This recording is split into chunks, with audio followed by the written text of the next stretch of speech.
Greetings and welcome, my friends. We're coming at you with a new version of the Italian job with this 7th version. We're charging into the 3rd trilogy with our most diabolical build yet. We have a bigger top end with a new set of problematic permanents for the opponent, along with some of the cards that have become staples of the Italian job series. Our mana base has remained the same. Our attitude is simply, if it isn't broke, don't fix it. It's worked out well so far. A good chunk of our lands are even a win con when we can copy them with a big Doppel. You know the drill. Let's get in there. We're playing the full set of Into the Flood Maw, the 1-mana bounce spell we plan to use early to keep an opposing threat from doing too much damage to us before we're able to set up. It's versatile enough that we can bounce any non-land permanent at the minor cost of gifting the opponent a tapped sushi token. While there are other 1-mana bounce spells, this one beats the rest. Stormchaser's talent has been an amazing card for us in this series, and we're playing the full set here. For 1 mana, we'll get an early token we can use to attack or defend. We're vulnerable early, and this helps us survive long enough to deploy our powerful weapons. For 4 mana, we can take it up to level 2 and get an instant or sorcery from our grave back to our hand. This gives us the ability to play out the same card more than once. If the opponent is able to rebuild after our sweeper, we can get it back for another go. When we take it up to level 3, we'll get an otter token with every instant and sorcery we fire off. While we want to use a token early to help defend our life total, the level 3 tokens can easily end up being our win condition. Auroral Procession is a powerful instant that we'll use to get any card in our grave back to our hand.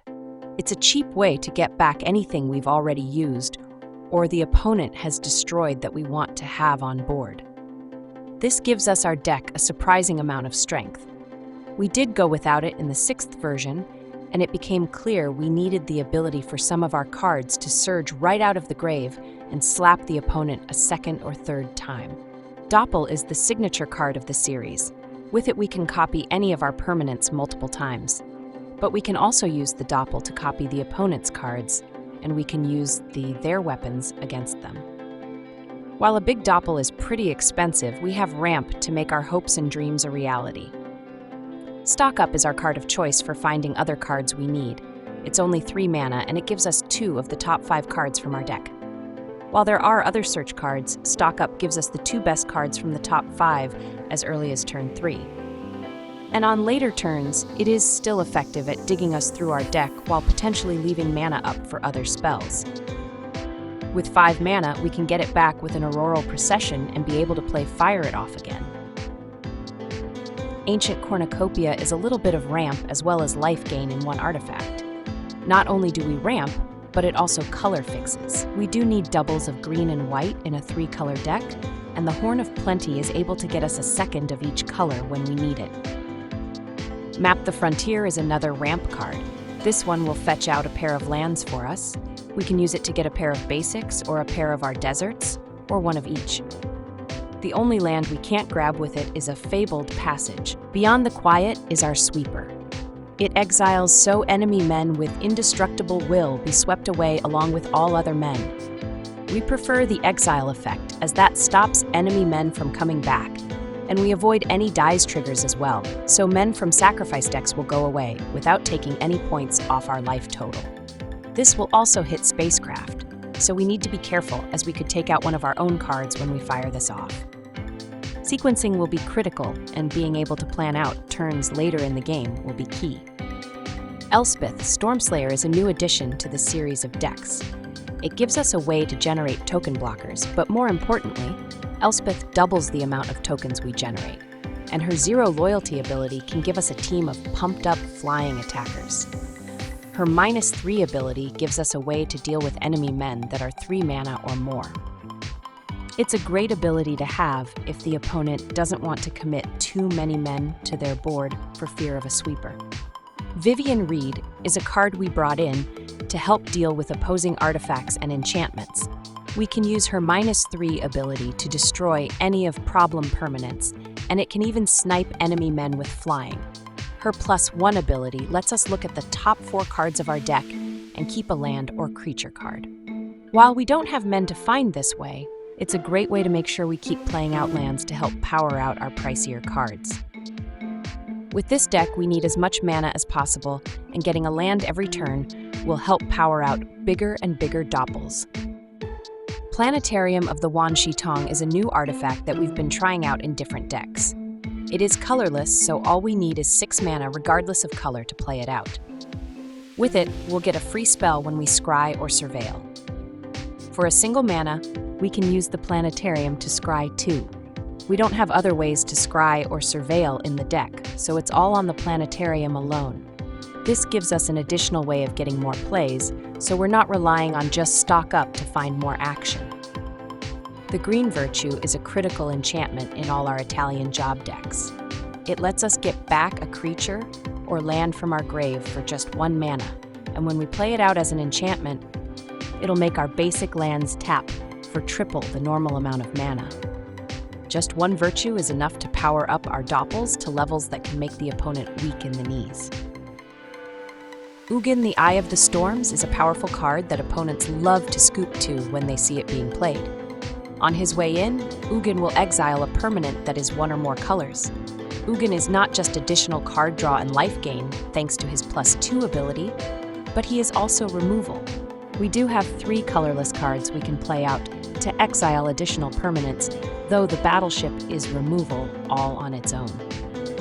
To help play out our other pricey cards, Ugin can generate 3 colorless mana for 0 loyalty. His ultimate will let us search out colorless cards and play them out for free. It's a storm of death that we'll use to cripple the opponent's board. Extinguisher Battleship is a big artifact that we'll use to dismantle the opponent's board. When it enters, we get to destroy any non-creature permanent. Then the Battleship hits all men for 4 damage. When we Doppel, we can easily copy the Battleship and start taking out opposing lands while the damage clears out all men in play. As a bonus, we can station men to turn the Battleship into a 10/10 creature with flying and trample. This is a 1-card wrecking ball that will steal games. For lands, we're playing 4 Fabled Passage, the special land that will fetch out any basic from our deck, 3 Lush Oasis, the Simic Desert, 3 Creosote Heath, the Selesnya Desert, 3 Lonely Arroyo, the Azorius Desert, 4 Forest, 4 Island, and 3 Plains. Playing the deck will require patience and timely judgment, especially early in the game. The most critical turns are usually the first 4 when we are the most vulnerable. Use Bounce and the token from an early talent to slow down early enemy men while we build up towards a sweeper. The early turns are all about buying time while we continue to build our board. With the cards we have, we can keep enemy men at bay while we dig through our deck looking for our weaponry. There is more than one path to victory, so be ready for whatever comes up. That's the deck, boys. Let's go play some games. Do you want to play a game? This is carrion, a big pile of dead flesh. No, wait, it's carrot ton. That has to be it. We're kicking things off with a 3-lander with the excellent combination of Cornucopia, Stock Up, and a Procession. The Doppel is here early, but we're set for a good start. Keep your pants on. Before they can even play a land, they are at 19 life. Times are tough for the opponent. Hang in there, bro. It gets better, lol. They play out a life gain bunny. Things are already getting better. They play out another Sanctifier. The life gain plan is in full swing. The opposite of pain is life gain. We draw a sweeper, which we don't need quite just yet, but it's always good to get to the point where we can fire it off, just in case a pair of channelers show up.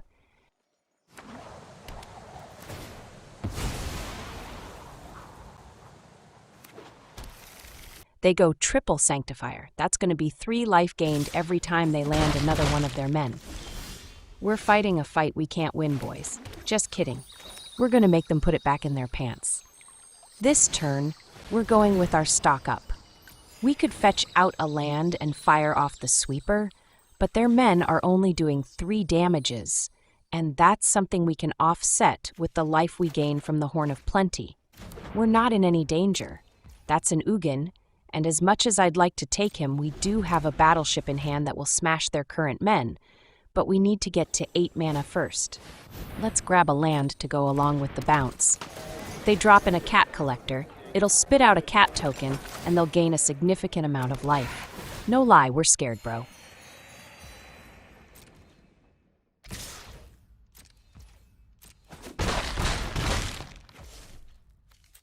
Let's crack this passage and get ourselves an island.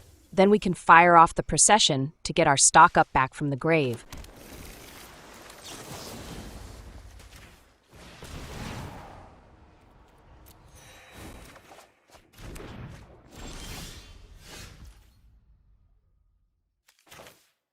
This Arroyo is going to hurt their feelings. Take the hit, bro, and like it. Then we'll clear out team life gain. It's a similar feeling as when you take out the trash. They play out an air marshal. Nobody hijacks this plane without him putting a stop to things. It feels like they were thinking about playing the sheltered by ghosts they have in hand. Thinking hard. Don't stain it, bro.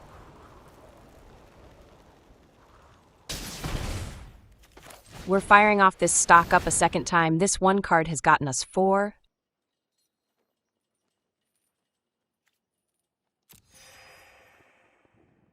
I do want to grab that other stock up, but the Horn of Plenty is also a great grab. With 2 in play, it'll cancel out the guy they currently have. Let's take it and the talent. We do want to leave mana up to fire off our bounce in case they have a nasty surprise for us, and getting the talent down would be nice too.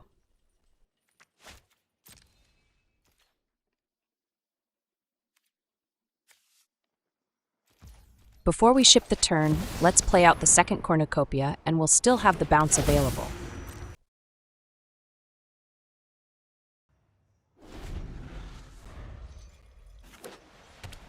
A Regal Caracol. I haven't seen too many of those on opposing boards.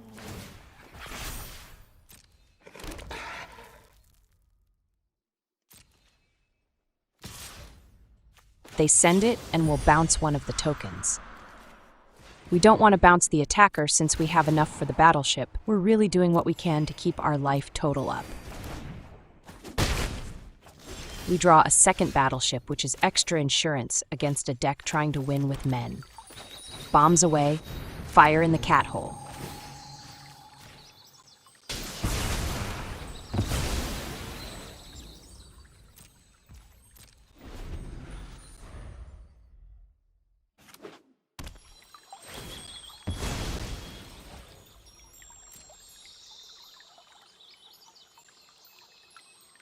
What on earth is going on? Did they just whiff on finding a basic land? Did I see that right? This is how you do it, bro. Watch.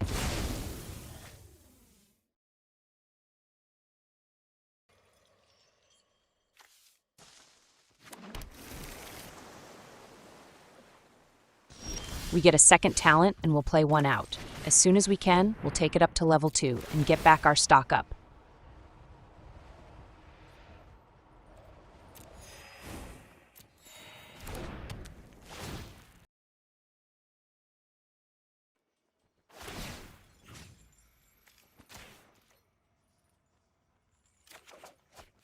This will be the 3rd time we've played it out this game.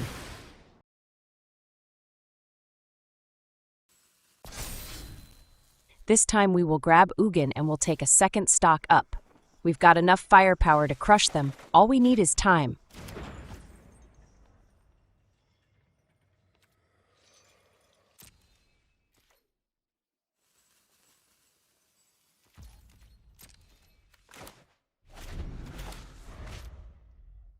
They play out an authority. That's an Ugin target for sure. It's time for Big Oogie to get in there and boogie.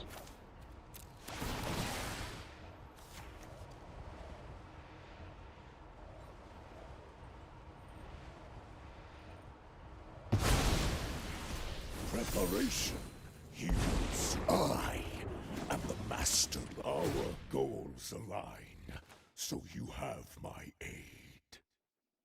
We want to be able to swing in, but we also want to block her up. Let's drop in another talent. Open your mind to possibility. That's too much for their trousers to hold, and it's GG's, extra token cheese. This is Stretch. He likes to be as flexible as he can. We get a 3-lander with a talent, a virtue, and a sweeper. The ramp will come in handy if we can't find more mana. Keep your pants on.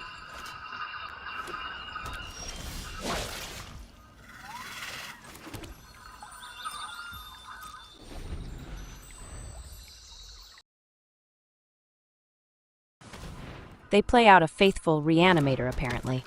Well, that's fine. We can't exile their grave, but we can exile what's in play.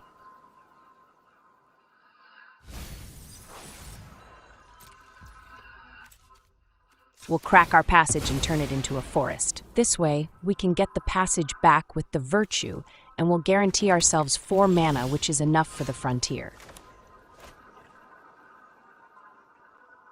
We could play out the island and then drop in the talent, but we're not all that concerned with taking a point from their faithful. Let's build up our mana right. We'll still grab the passage for a second go.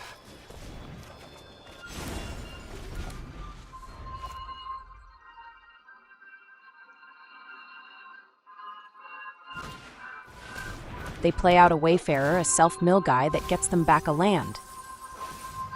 Let's take a peek at what they've thrown away. That's a Yuna in there.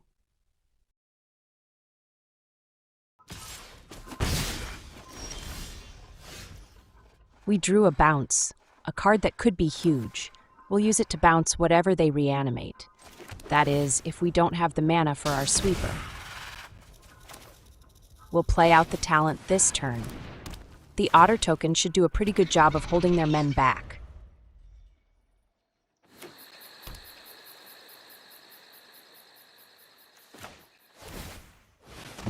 They sacrifice the faithful to get back Lumra, the big bear. Wait, is this a land reanimator? They resurrect all their lands? They send their little guy? We'll block up. We'll bounce Lumra. We'll gladly let them have all the self-mill they want. We drew another bounce. We'll smell you later, bear. Don't squeeze the Charmin.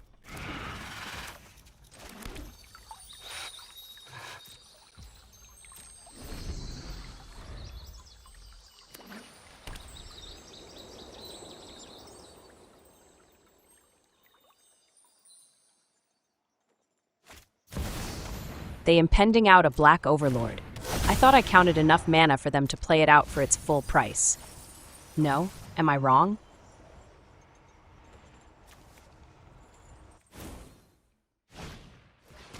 They follow up with another faithful. If you can't do it right the first time, try again. Oh, I see. They wanted to bring back Voldemort.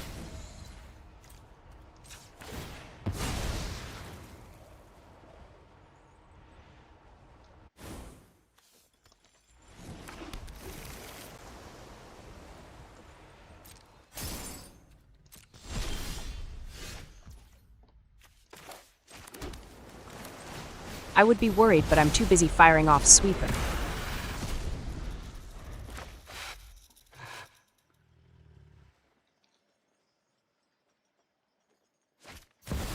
A white Overlord is next in line. The pair of tokens they get is sufficient pressure. That's 4 damage a turn.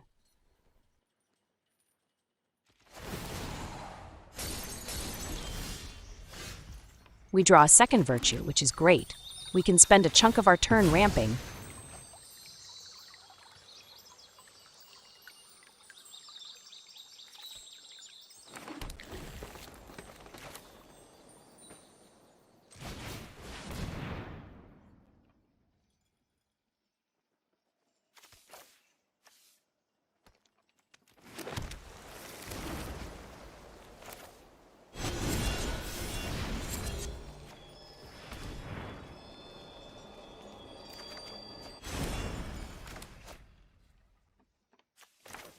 And for giggles, we'll bounce one of their tokens.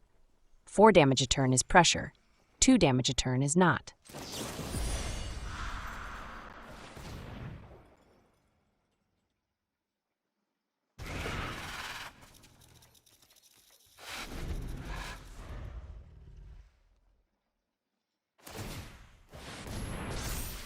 They activate their manland.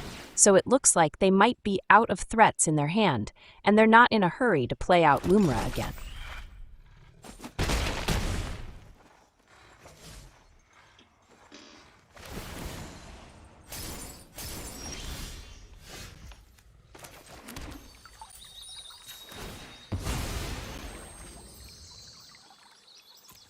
They seem to be concerned about our passage. It's okay, bro. This isn't what's going to hit you in the head.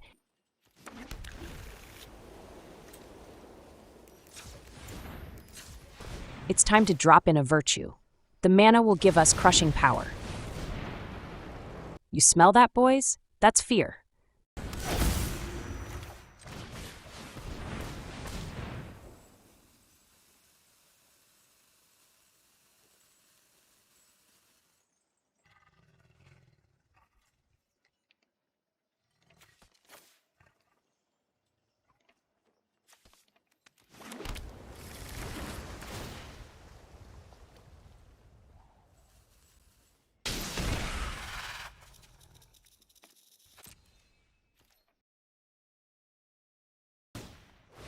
They eat their food, but that's not enough life gain to save them.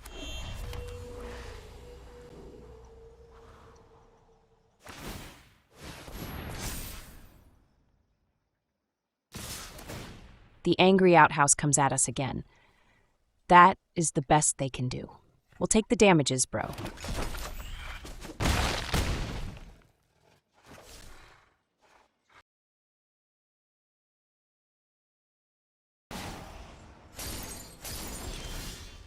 We've got enough for an 8-point Doppel. Let's fire it off and we can end this game. We'll copy the talent, the virtue, the White Overlord, our 3 deserts and a couple of our lands just in case they make it through the night. And now we pause to say thank you to our sponsor, you guys. Thank you so much for being here and helping the channel get to where it is today. We couldn't have done it without you on our side. The shark side. And we're back. They eat their food, but that's not enough. They should eat more food. Call up Burger King, Panda Express, somebody, bro. Anyone that delivers. Tell them you need more food. Prepare your arsenal for the pile of triggers. I cannot lie, this is gonna hurt you, bro.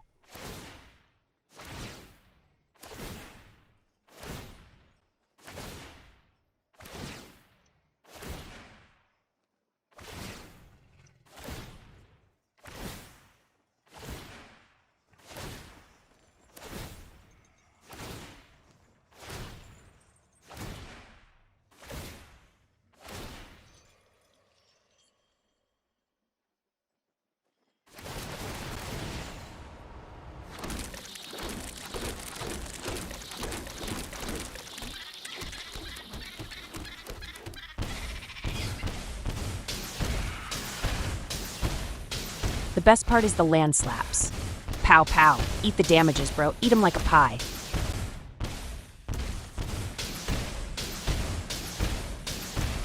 That's GG's, extra land cheese. This is YMCA. No wait, it's you murdered dad, you crazy unit. That was not easy to decipher. We get a 4-lander with a Doppel, an early bounce, and a Vivien. Keep your pants.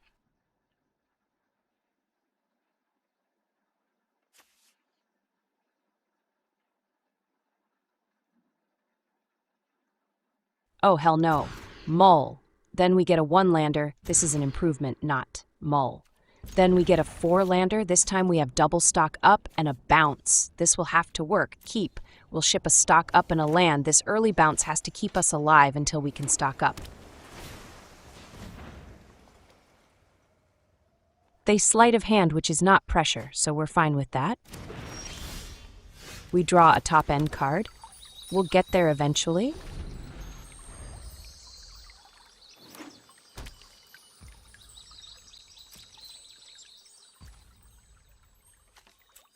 We'll crack our passage and fetch out a forest. This will give us at least one of each of our colors.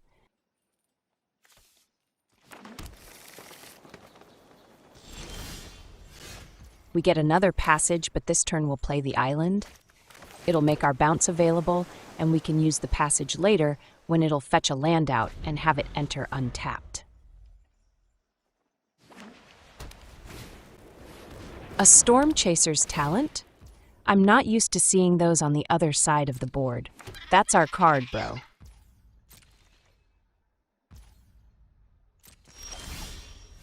We draw a Horn of Plenty. We'll play it out as that keeps our bounce as an option.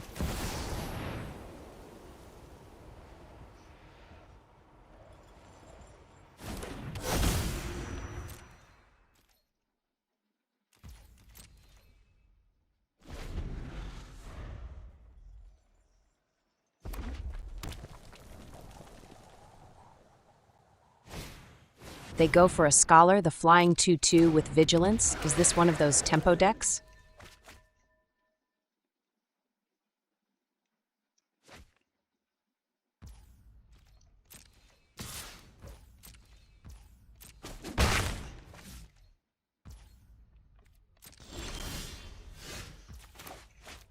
We'll go with Stock Up this turn, but before we do, let's play out the passage first. Just in case they try to tax our Stock Up.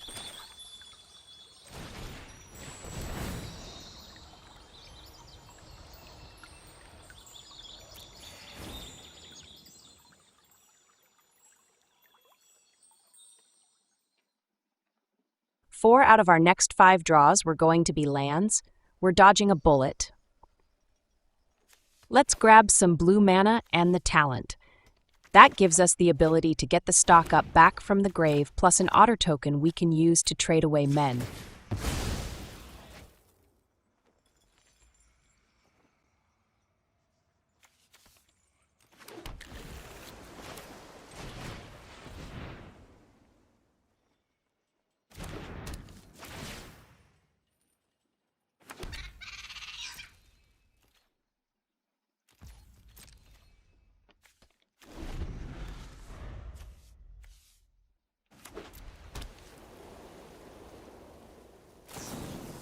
They snipe our otter with a shock. What is a shock is they spent a card to do so.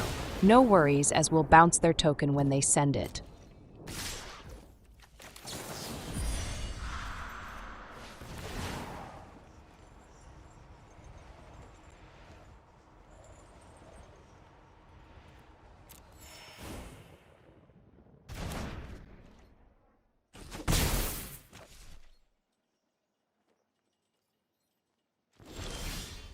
We draw another Horn of Plenty. That means we need to play the Forest this turn.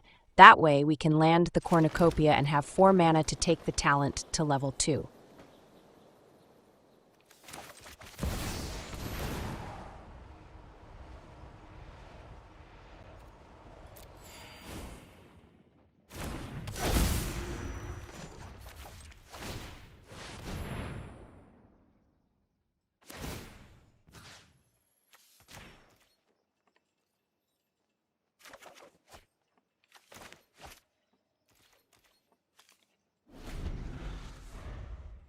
That Get Lost has me concerned. They could easily get it back.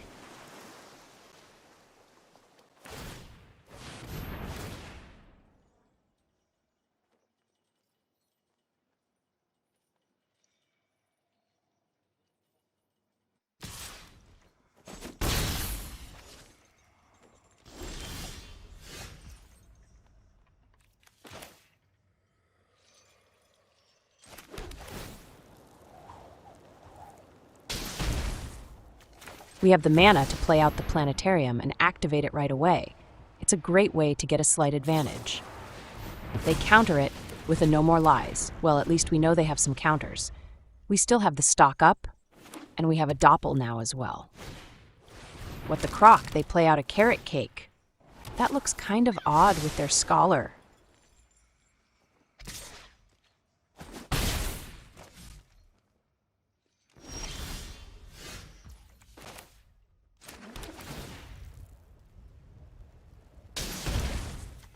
Let's see what we can get with our Stock Up.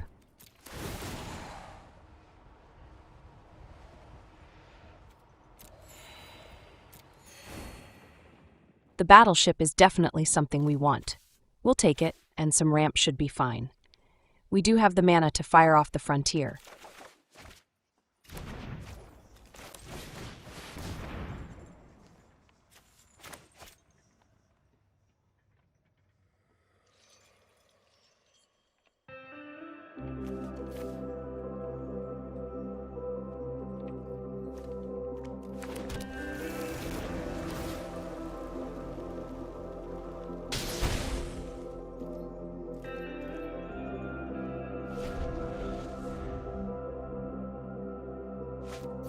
They play out Auroral. He showed up at just the right time. We can use the battleship to take him out. And I don't mean to dinner. I hope you've got bottled lightning. We draw a stock up, but we'll go with the battleship first, in case they have another No More Lies. Bombs away, fire in the otter hole. We'll select Ral as the thing we snipe. Good night, sleep tight. Hold your otter tail tight.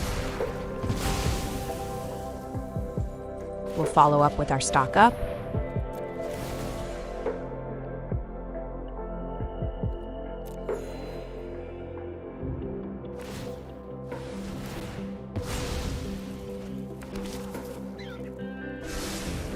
A virtue would be a nice grab, but let's see what we get.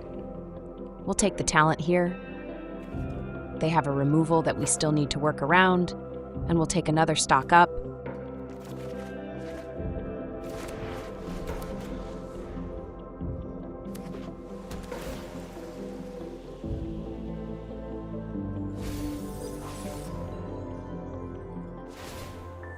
They level up their talent, but that leaves them with only 1 mana. They are wide open and ready to swallow this Doppel cake we're going to give them. We've got enough for a 3-point Doppel. We'll copy the talent, the battleship, and one of our cornucopias.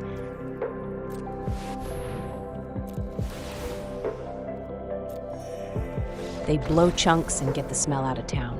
That's GG's extra Doppel cheese. And that, my friends, is another satisfied customer.